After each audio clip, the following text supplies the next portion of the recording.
লখিমপুৰত চলিব পুনৰ উচ্ছেদ 7 দিন খালি কৰিবলৈ দিছে কান্দুন এই সকল লোকৰ ক'ত যাম যাবলৈ ঠাই নাই 7 দিনৰ ভিতৰত ঘৰ খালি কৰাৰ নিৰ্দেশ দিছে এতিয়া কি কৰিম এতিয়া উপায় নাই এতিয়া কি কৰিম এতিয়া উপায় নাই নহয় এতিয়া আমি ক'ত যাম কি কৰিম আজি বহুত দিনৰ পৰা ইয়াত আছো উত্তৰ নাওবৈচাৰ ৰাজচক্ৰৰ অন্তৰ্গত ফুকন দলনি ৰাজগাঁৱৰ চৰকাৰী সংৰক্ষিত ভূমিত চলিব উচ্ছেদ বেদখলকাৰী 7 দিনৰ সময়সীমা প্ৰশাসনৰ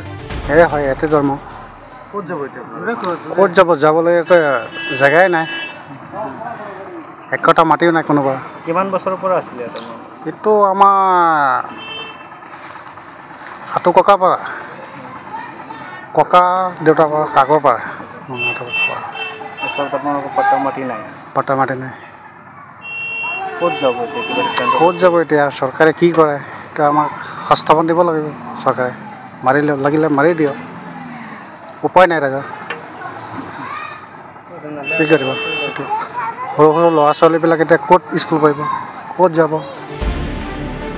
বেদখলকাৰীৰ অভিযোগ দশক ধৰি ইয়াত আছো জন্ম ইয়াত নাজানো এতিয়া কলৈ যাম 7 দিন খালি কৰিবলৈ দিছে কি কৰিব এতিয়া কি কৰিম এতিয়া উপায় নাই এতিয়া কি কৰিম এতিয়া উপায় নাই নহয় এতিয়া আমি ক'ত যাম কি কৰিম আজি বহুত দিনৰ পৰা ইয়াত আছো কিমান বছৰ হ'ল বহুত বছৰ হ'ল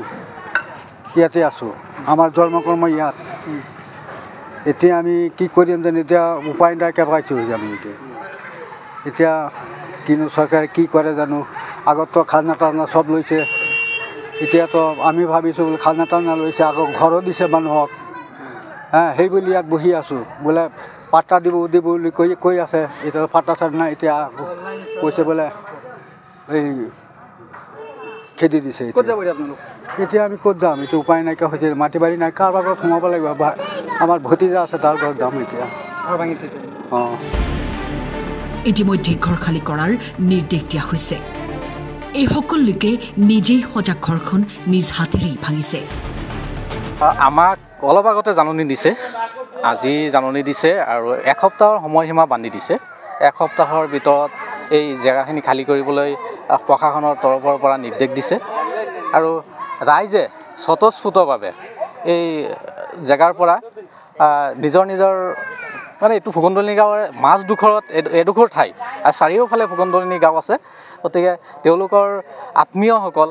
এই কাষতে লাগি আছে তেওঁলোকৰ ঘৰত আশ্ৰয় লৈছে কিছুমানে ৰাস্তাত যাবলগীয়া হৈছে ক'তো থাকিবলৈ তেওঁলোকৰ জেগা নহ'ব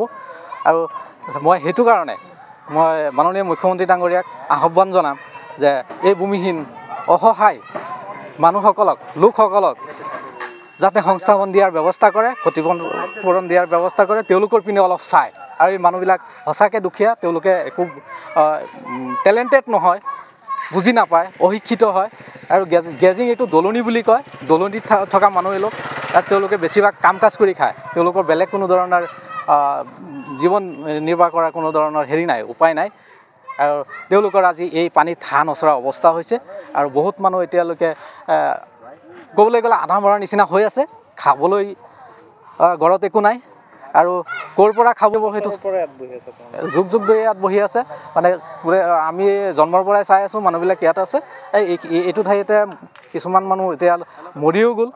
আৰু তেওঁলোকৰ সতি সন্ততি ইয়াত আছে